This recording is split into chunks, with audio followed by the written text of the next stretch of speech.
순전한 은이라는 제목으로 말씀을 전하도록 하겠습니다. 우리 윤정프라자 건물 1층에 주얼리샵 들어온 거 다 아시죠? 네, 제가 보니까 한 15년 전쯤에 비해 가지고 금값이 엄청나게 많이 상승을 한 것 같아요. 그래서 제가 얼마 전에 보니까 14K 금인데 이제 15년 전에 순금 한 동보다 지금 14K가 더 비싸다, 뭐 이런 생각을 하게 됩니다. 그 정도로 가격이 많이 올랐어요. 자, 그런데 이 금은 보석이 귀한 이유는 뭐냐면 순수하기 때문입니다. 거기에 불순물이 다 제거하고 순수하기 때문에, 그리고 그걸 변치 않기 때문에 값어치가 이렇게 나가는 것이죠. 오늘 은이라고 나왔지만 금 같은 경우에 변치 않는다라고 해서 값어치가 많이 나가요. 자, 오늘 30절에 보면 하나님이 유다 자기 백성을 내버린 은이다, 이렇게 이야기를 합니다. 사람들이 이제 귀하게 여기지 않을 것이다 라고 얘기를 하는 거죠. 왜 그렇습니까? 불순물이 제거되지 않기 때문이에요. 자, 29절 말씀을 우리 같이 한번 다시 읽어보도록 하겠습니다. 29절 같이 읽습니다. 시작. 풀무불을 맹렬히 불면 그 불에 납이 살라져서 단련하는 자의 일이 헛되게 되느니라. 이와 같이 악한 자가 제거되지 아니하나니. 이제 여기 악한 자가라고 하는 게 이 악한 것, 불순물을 얘기를 하는 거죠. 그게 제거돼야 되는데 제거되지 않는 거예요. 하나님께서 이스라엘 백성들을 부르신 것은, 은혜로 부르신 것은 그들로 하여금 그냥 가나안 땅에서 내가 준 땅에서, 집에서 또 누리면서 그냥 편안하게만 살라라고 하나님께서 가나안 땅 이스라엘 백성들을 부르신 게 아닙니다. 하나님이 이스라엘 백성들을 부르신 것은 자기를 닮도록 하기 위해서예요. 자기를 닮도록. 성도가 자기를 닮기를 바라십니다. 이게 성경 구약이나 신약이나 동일하게 하나님께서 우리에게 끊임없이 말씀하시는 분입니다. 그래서 내가 거룩하니 너희도 거룩하라, 너희 하나님의 온전하심과 같이 너희도 온전하라 라고 말씀을 하는 것이죠. 자, 신약에 넘어와서도 마찬가지입니다. 신약에 넘어와서 뭐라고 하십니까? 너희를 부른 것은 하나님의 뜻은 거룩합니다, 너희의 거룩합니다, 이렇게 말씀을 하시죠. 그리고 또 뭐라고 이야기를 합니까?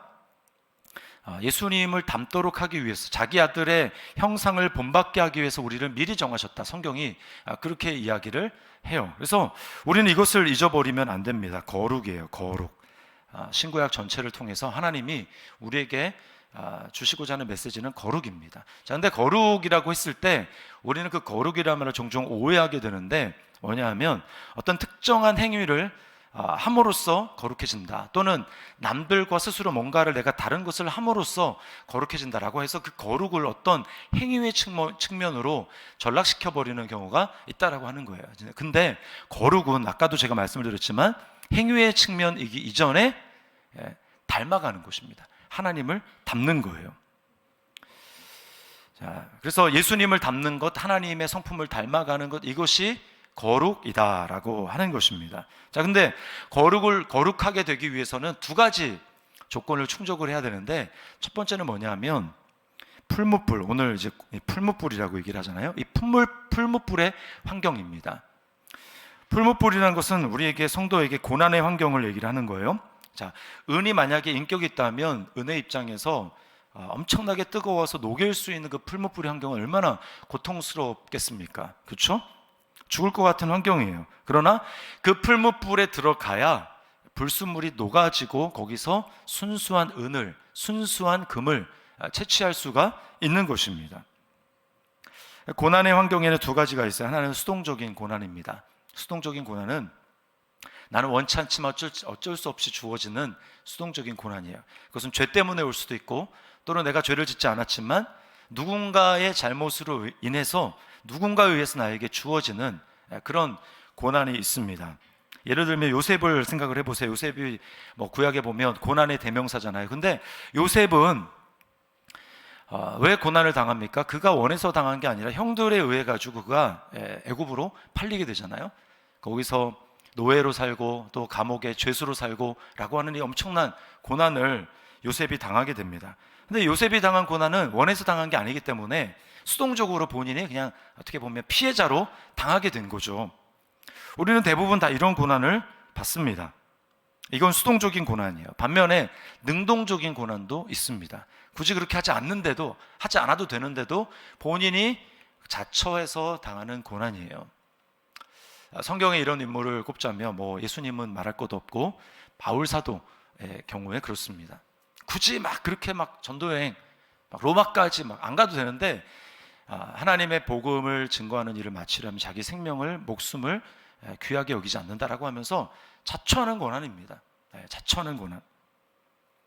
자, 이 고난의 환경이 우리에게 주어질 때 우리는 하나님을 닮아가고 예수님을 닮아갑니다. 고난이 전혀 없다, 전혀 닮아갈 수 없어요. 고난이 전혀 없다, 하나님을 닮아갈 수 없습니다. 고난이 반드시 필요해요. 자, 그러므로 여러분, 우리가 고난의 환경에 처했다라고 하는 것은 하나님의 메시지가 있습니다. 하나님이 나로 하여금 예수님을, 하나님을 닮아가도록 나에게 이 환경을 주셨구나라고 하는 것을 빨리 캐치를 하셔야 되는 거예요. 그 시간을 허비하면 안 됩니다. 그 시간 동안에 하나님의 뜻이 이루어지도록 해야 된다는 거예요. 자, 근데 풀무뿐만 있어서는 안 되고요. 여기 반드시 또 하나 필요한 게 있는데 그게 바로 말씀입니다. 말씀.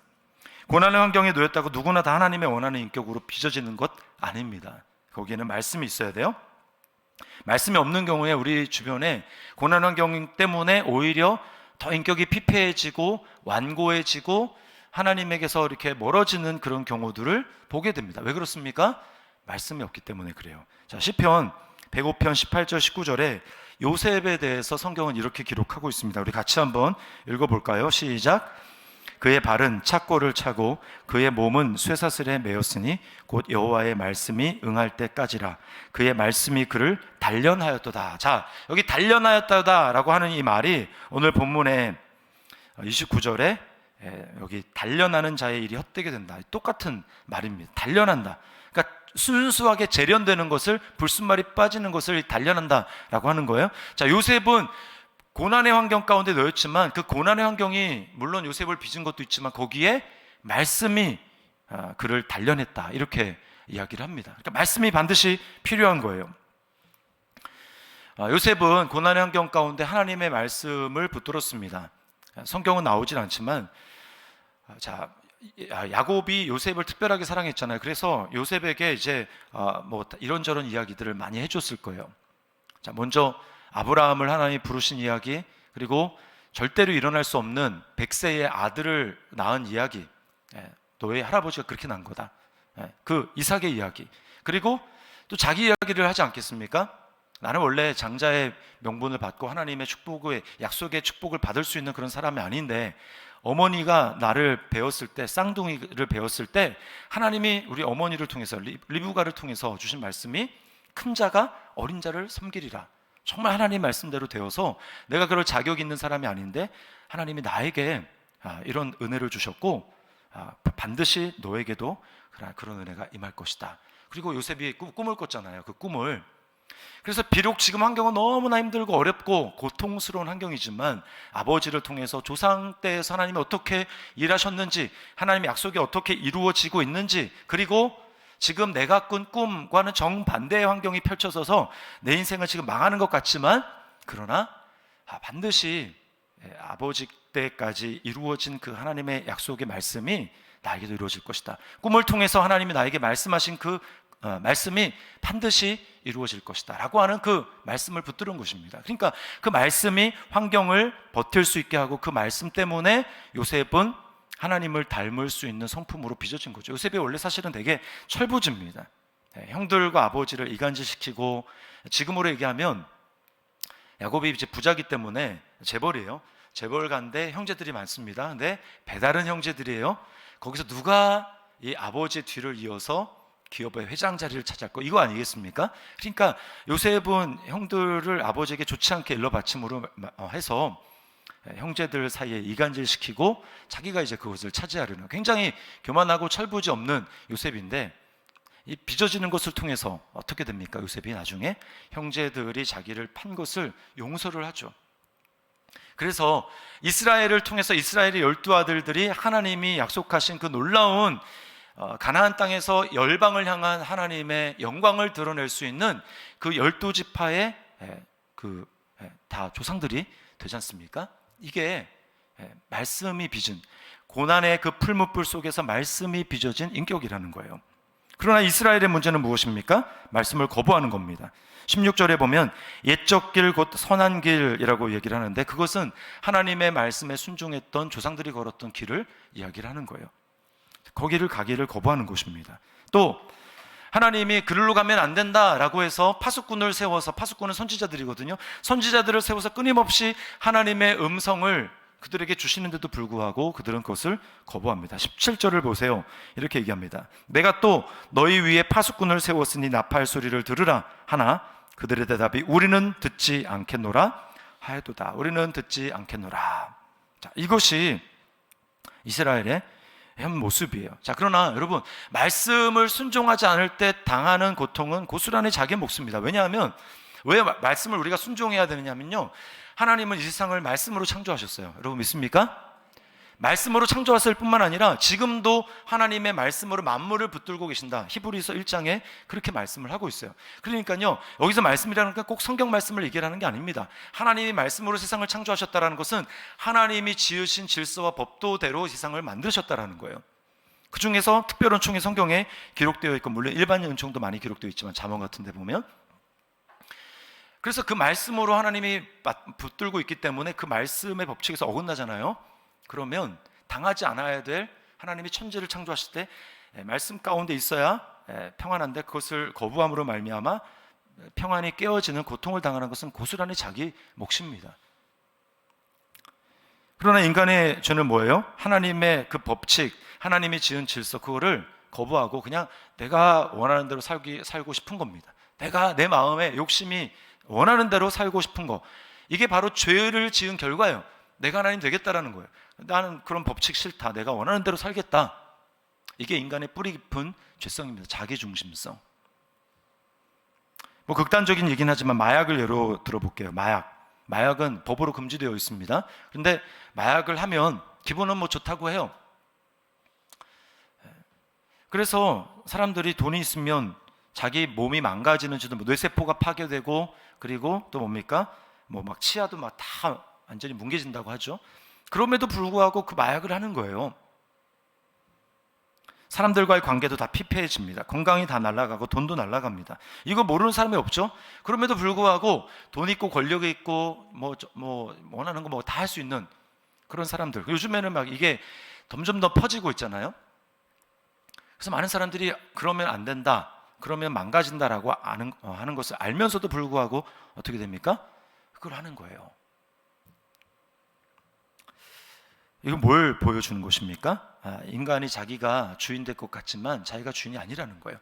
그리고 자신은 정욕의 종이라는 것입니다. 죄의 종이라는 거예요. 이게 인간의 현재의 모습이라는 것입니다. 이스라엘이 내가 하나님의 법을 싫어한다, 파수꾼의 목소리를 듣지 않겠다라고 하는 것도 같은 맥락 가운데 있는 것입니다.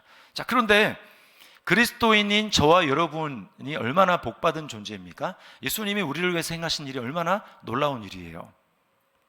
주님은 죄의 정욕에 속수무책으로 끌려다니는 우리를 그냥 버려두지 않으시고, 그 죄의 정욕 가운데 행하는 우리의 모든 죄를 주님이 다 짊어주시고 십자가에 흡수하셔서 주님이 죽으심으로 말미암아 그 죄의 불순물 때문에 고통을 당하고 평강이 없는 길을 걸어가는 우리를 위해서 주님이 대신 그 값을 지불해 주신 것입니다. 우리가 그것을 스스로 할 수 없기 때문에 주님께서 십자가에서 그 일을 감당하신 거예요. 그래서 예수 그리스도를 믿음으로 말미암아 우리가 더 이상 죄의 종으로 끌려다니지 않는 이유는 주님이 한 번에 우리를 대표해서 죄에 대해서 단번에 죽으심으로 말미암아 우리를 죄에서 해방시키셨기 때문입니다. 여러분 이 사실을 믿습니까? 그러므로 그리스도 안에 있는 게 복이라는 거예요. 그리스도 안에 있는 것. 우리는 물론 이제 아직 완전히 죄가 해결이 되지 않고, 그리고 이 땅에 아직 죄가 있고 마귀가 있기 때문에 우리는 죄와 우리 속에 있는 정욕과 그 마귀에 의해서 때때로 속습니다. 자주 속습니다. 그래서 정욕 가운데로 행하면 안 되는데 정욕 가운데 행해서 죄를 범할 때가 있어요. 그러나 우리는 더 이상 그 죄에 끌려다니는 존재가 아니고 하나님의 새로운 존재로 완전히 새로운 피조물이 되었습니다. 그런즉 누구든지 그리스도 안에 있으면 새로운 피조물이라. 이 말은 이거 완전히 새로운 질서 가운데 우리가 들어갔다라는 것입니다. 예수 그리스도가 부활의 몸을 입은 것처럼 우리는 그리스도 안에서 완전히 이전과는 다른, 그리고 마지막 날 주님이 재림하셔서 이 땅을 내가 만물을 새롭게 하노라 라고 하는 그날이 이르기까지 그때 완전히 새로운 질서가 임하는데, 그것처럼 우리가 그런 존재가 되었다라는 거예요. 그러므로 우리는 날마다 이 사실을 기억하고 우리는 그리스도 안에 있다, 나는 그리스도 안에 있다. 그러므로 어떻게 우리가 살아야 됩니까? 하나님이 나를 부르신 것은 그냥 현재의 나의 차원에서 나는 만족합니다, 나는 그냥 아무런 이제 필요가 없습니다 라고 하면서 그냥 살아가는 삶이 아니라, 이제는 예수님의 온전하심, 예수님의 완전하심, 예수님의 그 온전하심을 바라보면서 우리가 날마다 거기에 맞춰서 우리 삶을 초점을 거기에 맞추고 날마다 예수님 닮기를 힘써야 됩니다. 여러분이 고난의 환경에 지금 놓여 있습니까? 그것이 수동적인 고난이든 적극적인 고난이든 우리는 그 고난 가운데 예수님을 닮아갈 수 있도록, 그 고난을 낭비하지 말고 고난 가운데 예수님을 닮아갈 수 있도록 고난을 당할 때 기뻐해야 돼요.